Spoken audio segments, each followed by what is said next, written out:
دوستو شکر ادا کرو اللہ جل وعلا کا، اس کریم مولا کا جس نے ہم گنہگاروں کو رمضان کریم ایک مرتبہ پھر عطا فرما دیا ہے۔ ناز کرو اپنی قسمت پر کہ اللہ کا یہ پیارا ایک مرتبہ پھر مہمان بن کر تمہارے گھروں میں آ چکا ہے، اسے ناراض نہ کرنا۔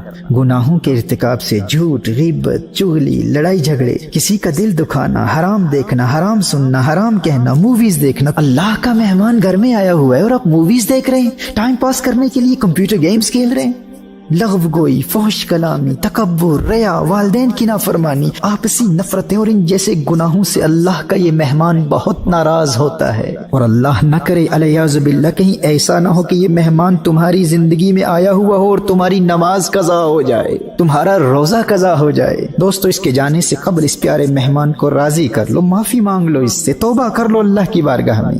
اور یہ راضی کیسے ہوتا ہے؟ اس پاک مہینے میں قرآن نازل ہوا تھا اور اس کا اور قرآن کا بڑا گہرا تعلق ہے۔ یہ قرآن کی تلاوت سن کر بہت خوش ہوا کرتا ہے، قرآن کی تلاوت بھی کرو اور تحریک کنز الہدیٰ کے منہج کے مطابق قرآن کی تفسیر کا مطالعہ کر کے بھی اسے خوش کرتے رہو اور درود و سلام کی کثرت سے بھی اسے خوش کرتے رہو۔ اگر تم نے سچی توبہ کر لی اور آئندہ تمام زندگی گناہوں سے بچ کر گزارنے کا پختہ ارادہ کر کے اللہ کے اس مہمان کو خوش کر دیا تو یہ تمہیں اللہ کی معرفت اور قرب الہی کے ایسے مقامات پر فائز کر دے گا کہ باقی نیکیوں میں کمی کے باوجود تم شہیدوں سے بھی بلند مرتبے پر فائز ہو جاؤ گے۔ تمہیں اندازہ ہی نہیں ہے تمہاری خوش قسمتی اور خوش بختی کا۔ کتنے عاشقان رمضان کے دل سینوں میں تڑپتے رہ گئے، لیکن رمضان سے ایک دن پہلے موت نے انہیں آ پکڑا اور وہ قبروں میں چلے گئے۔ آج وہ قبروں میں ہیں لیکن تمہاری قسمت پر رشک کر رہے ہیں۔ اور یاد رہے جو اللہ کے اس پیارے کو نافرمانیوں کے ذریعے ناراض کرتا ہے اس پر اللہ کا غضب نازل ہوتا ہے۔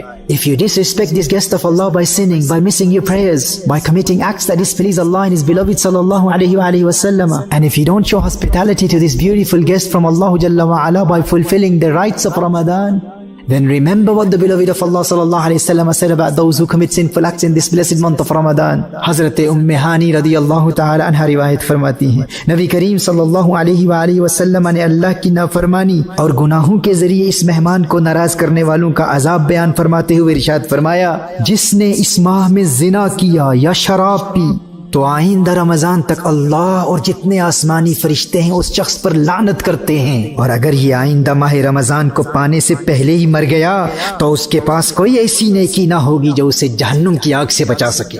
نبی کریم صلی اللہ علیہ وسلم نے ارشاد فرمایا، تم ماہ رمضان کے معاملے میں ڈرو، کیونکہ جس طرح اس مہینے میں اور مہینوں کے مقابلے میں نیکیاں بڑھا دی جاتی ہیں، اسی طرح گناہوں کا بھی معاملہ ہے۔